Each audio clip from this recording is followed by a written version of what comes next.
cold day. Forgive me while I throw the gloves on. I'm embarrassed to do this in front of you. You're wearing shorts out here. We're laughing with your brother. By the way, he told us your name was Charles in the name. He told everybody your name was Charlie. I didn't think Travis was a cool enough name, so I told everybody Charles. Okay. My mom found out about that at the block party, but okay. Yeah, you already know. Well, I'm proud of Travis now. Shout out to Mama Kelce. As you should be. Yet another playoff performance where you just seem to be able to dial it up on call. And I know you're rolling your eyes at me, but man, like this time of year is your time of year. At this stage of a career where there's nothing left to prove, what do 60 minutes like this for you and your team represent? Well, I mean, I feel like if you're going to step out here on the football field, you always got something to prove. And, I wish it was something like it was just a flip of the switch. I could just turn it on like that. But I think it was everybody in the building all week long, really the past 2 to 3 weeks, figuring out how to get our bodies the best rest and ready for the playoffs for a run like this. And, man, we came out on firing on all cylinders today, and it felt really good, man. All right, so this guy, Mahomes, pretty good. The plays that he seems to make over and over and over again, I just shrug. You've been with him for years now. In the biggest moments, what allows him to have the best moments? Man, I'll tell you what, man, he puts in so much work, man, from the mental aspect throughout the week. Mm-hmm. And then on top of that, while we're out on the field, he makes sure he gets all the throws. And I try and match that energy for him and try and be there for him at all the time because it's Patrick Mahomes, man. Anything can happen at any point in time. What did it require to beat this Texans team? Because just watching from where I'm sitting, man, they battled for 60 and they made you earn every inch. I have tons of respect. I'm sure you do as well. What did they ask of your team today?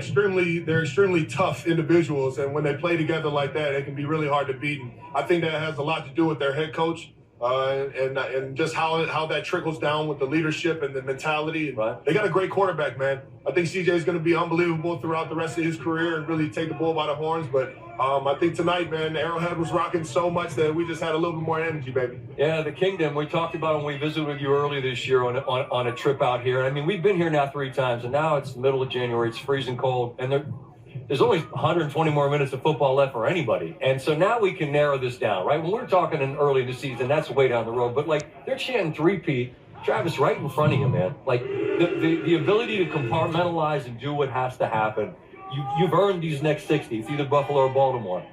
What goes into the next step that has to happen? Understanding it as well as your team does.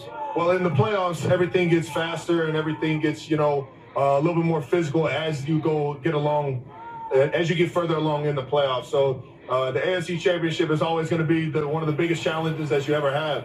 And looking at who the opponents would be, those are 2 of the best teams in the National Football League for sure. And they got a lot of talent all across the board, but especially at that quarterback position. So anything can happen. And how you get ready for it is you don't look ahead. You focus on what you can do throughout the week to get your body ready, get mentally ready, and get ready to go out there and just play your tail off for the guy next to you.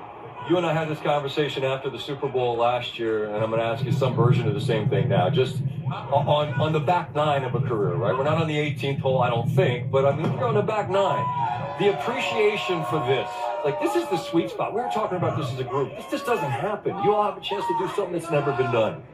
How do you remind yourself to remain in this moment right now and appreciate what this is that you all are doing, because it potentially has never been done before? I think we're fortunate that we got a lot of great character guys in the building. I think Brett Beach, Clark Hunt, Coach Reed has done an unbelievable job of bringing in the right people with the right mentality to not get too complacent. And on top of that, as the years have gone on, we only got here by focusing on the task at hand. And right now, this win was great. We're going to enjoy this one tonight, but the task at hand is going to be that AFC Championship. You don't get a 3-peat by looking past that. I know that you sat with Boomer and you looked at the numbers, and I mean, you realize you only trail Jerry Rice in terms of yards receiving and touchdowns in the postseason. I mean, like the kid in back in the Heights, it's a crazy feeling, man. But it's the truth. I mean, I must be. You know what?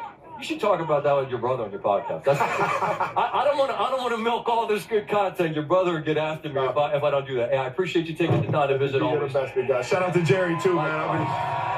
Travis Kelce, his best performance of the season when they needed it most. It's what he does. It's what they do. And the Chiefs move on 23-14. They await